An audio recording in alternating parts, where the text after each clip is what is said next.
এটা সবাই জানি যে যদি কোনো গাড়িতে চড়ে বা কোনো জায়গায় চড়ে কোনো জায়গায় যদি আমরা বেড়াতে যাই তাহলে রাস্তার আশেপাশের পরিবেশ অনেক সময় এমন সুন্দর থাকে যে যা দেখলে চোখ আটকে যায় আর অনেক বেশি মনোরম।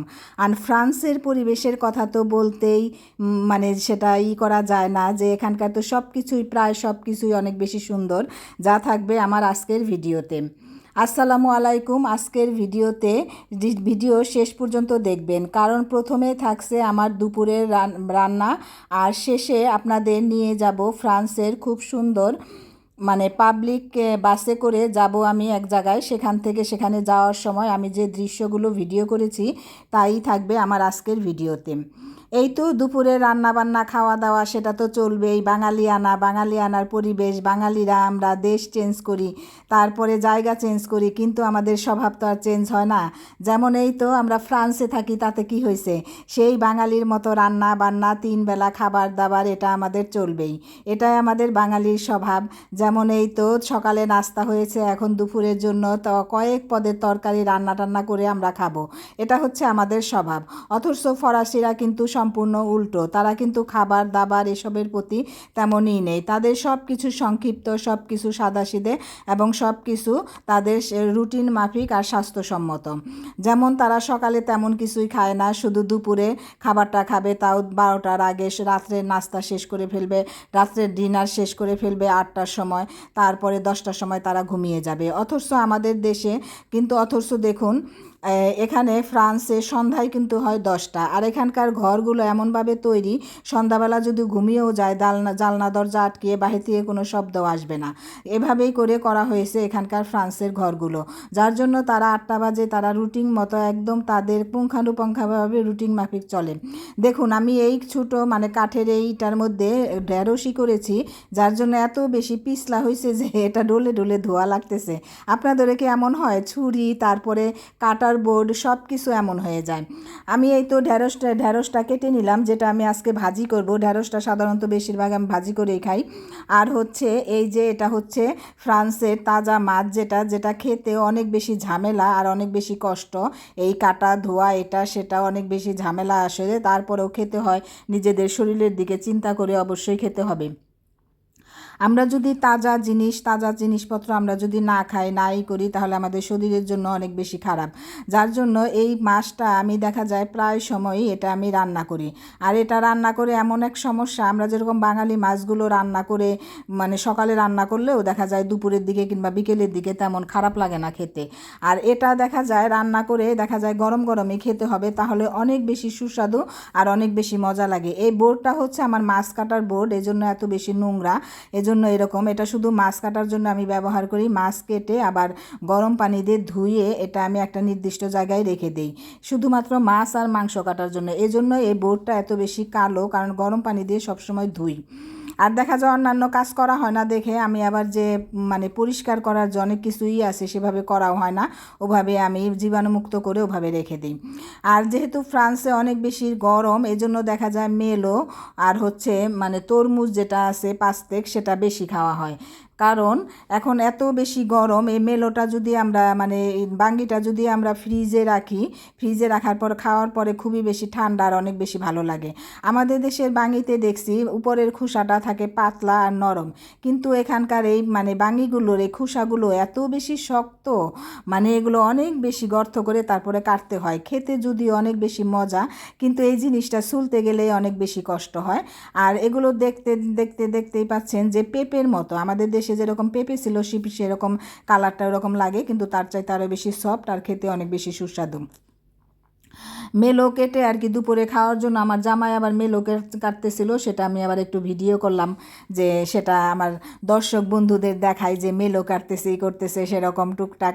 আমরা যারা ভিডিও করি আমরা সবাই জানি যে টুকটাক এটা সেটা ভিডিও যেন আমাদের অংশ হয়ে যায়, এটা যেন একটা নেশাতে মতো পরিণত হয়ে যায়। তারপর মেলোগুলো কাটার পরে আমরা খেয়ে নিলাম, খেয়ে নিয়ে আমি আবার রান্নায় মাছটা ধোয়ার পরে একটু রেস্ট নিয়ে পরে আমি আবার মাছটা বসিয়ে দিলাম। মাছটা যেটা আমি করতেছিলাম সেটা সব মশলা টশলা দিয়ে করে খুবই সামান্য মশলা দিয়ে, আর যেটা আমি পানি দিয়েছি সেটা হচ্ছে ওখান থেকে আমি টমেটোরই বের করেছিলাম, টমেটো একটা পিউরির মতো প্যাকেট থেকে সেটা ধুয়ে আমি আবার একটু পানি দিয়ে দিলাম, হলুদ মরিচ টরিচ সব কিছু কষানোর পরে আমি টমেটোর যে পিউরিটা সেটা দিব। আর এটা হচ্ছে আমার মানে ফ্রোজেন আর কি ধনেপাতা, কাঁচা ধনেপাতা আমার শেষ হয়ে গেছে, আমি আবার ফ্রোজেন ধনেপাতাটা সেটা ছিল, সেটা আমি আবার একটু হালকা একটু গরম করে নিলাম। যেহেতু আমি যে মিষ্টি কুমড়া যেটা আছে ফ্রান্সের মিষ্টি কুমড়া, সেই মিষ্টি কুমড়ার ভর্তা করবো, একটু রসুন ভাজলাম আর একটু ধনেপাতাটা ভাজলাম, আর পেঁয়াজ আর কাঁচামরিচ সেটা আমি কাঁচাই দিয়েছি, ওটা কাঁচাই আসলে আমার কাছে ভর্তা টর্তা জাতীয় জিনিসে কাঁচা জিনিসগুলোই মনে হয় যেন বেশি ভালো লাগে। আর এখানকার যে লাল পেঁয়াজটা এটা কাঁচা খেতে অনেক বেশি মজা লাগে। আমি যেহেতু ভর্তাটা যখন খাবো তখনই শেষ করে ফেলবো, মানে দুপুরের জন্যই করছি, তখনই খেয়ে শেষ করে ফেলবো, এজন্য কাঁচা জিনিস দিয়ে আমি করলাম ভর্তাটা, সর্ষের তেল দিয়ে আর হচ্ছে দিয়ে কাঁচা পেঁয়াজ দিয়ে কাঁচা মরিচ দিয়ে এটা দিয়ে আমি এই ভর্তাটি। আর হচ্ছে এখানে যে আমি ঢ্যাঁড়স যে কেটে রেখেছিলাম, ঢ্যাঁড়সটা আবার ওই কড়াইতেই আমি আবার ভাজির জন্য ঢ্যাঁড়সটা আবার করলাম। এখানে বাংলাদেশি সবজি সবই পাওয়া যায়, যদিও স্বাদটা বাংলাদেশি স্বাদের মতো পুরাটা পাওয়া যায় না, কিন্তু তারপরেও আমরা অনেক সময় স্বাদ চেঞ্জ করার জন্য মানে নিজেদেরই যে রুচি চেঞ্জ করার জন্য আমরা অনেক সময় এটা খেয়ে থাকি। আর এটা হচ্ছে মানে বাংলাদেশি যে বাঙালি দোকানগুলো আছে, বাঙালি দোকানগুলোতেই বেশি পাওয়া যায়, বাঙালির আলাদা আলাদা দোকান আছে যেখানে বাংলা সবজিগুলো অনেক বেশি পাওয়া যায়। আসলে এটা হচ্ছে মানে অভ্যাস আমাদের, এখানকার সবজি অনেক বেশি আছে যেগুলো আমরা খেয়ে থাকি, আবার মাঝে মাঝে রুচি চেঞ্জ করার জন্য বাঙালি সবজিগুলো খাই। যেমন আজকে যে ঢ্যাঁড়স মিষ্টি কুমড়ার ভর্তা এরকম আর কি খাচ্ছি। মিষ্টি কুমড়াটা এদেশীয় মিষ্টি কুমড়া, এদেশীয় বিভিন্ন ধরনের মিষ্টি কুমড়া আছে, কিন্তু আজকে যে মিষ্টি কুমড়াটা সেটা হচ্ছে বাঙালি মিষ্টি কুমড়া এটা।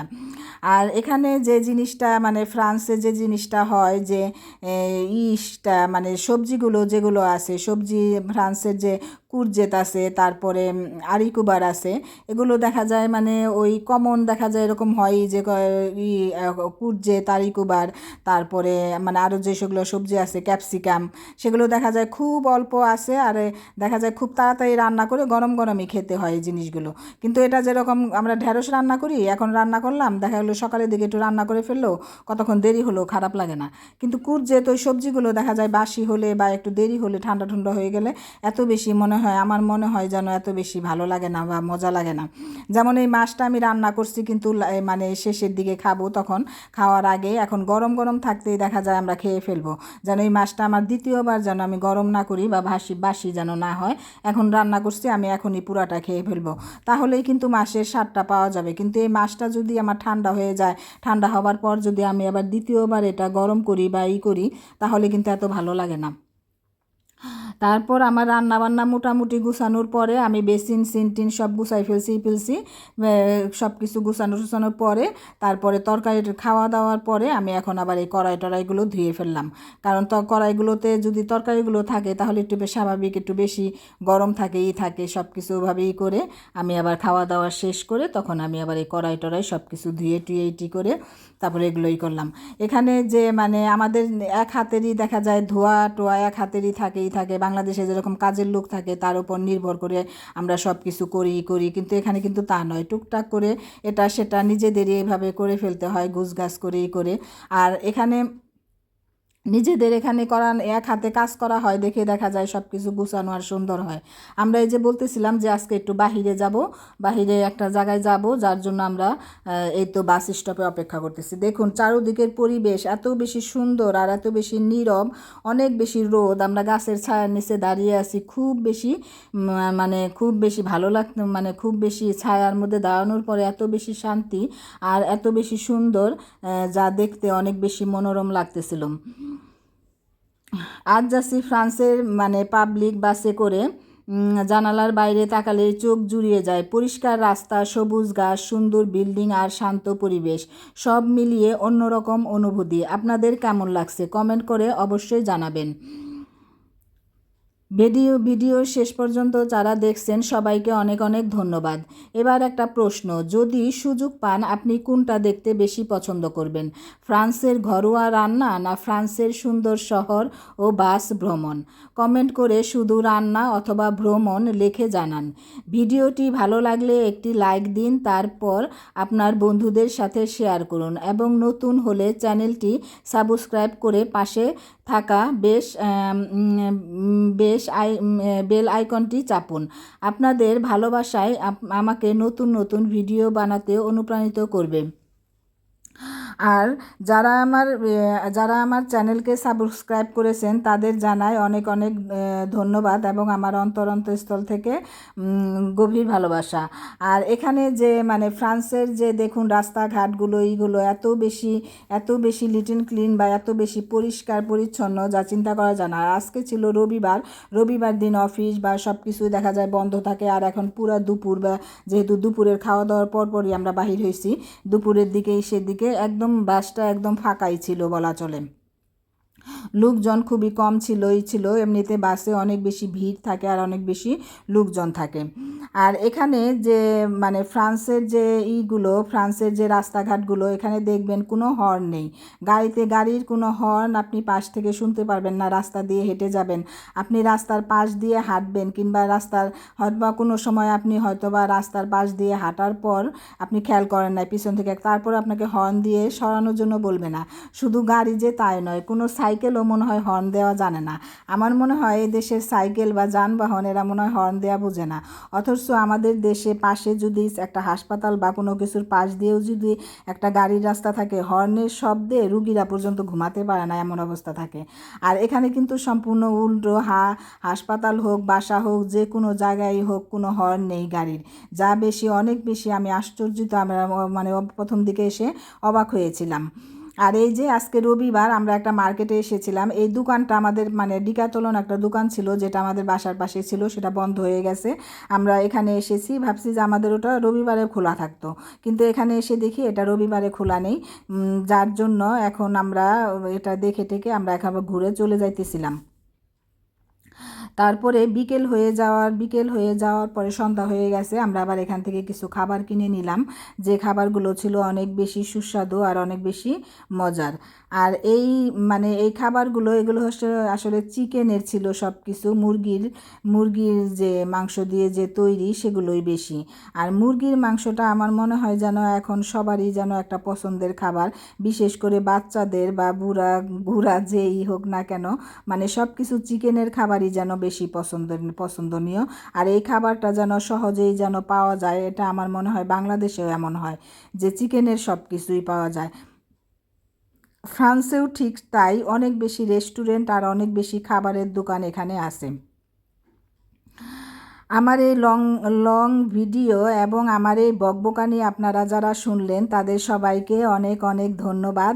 আর আমি আবার নতুন কোনো ভিডিও নিয়ে আপনাদের মাঝে উপস্থিত হব, এই আশা নিয়ে আজকের মতো আল্লাহ হাফেজ।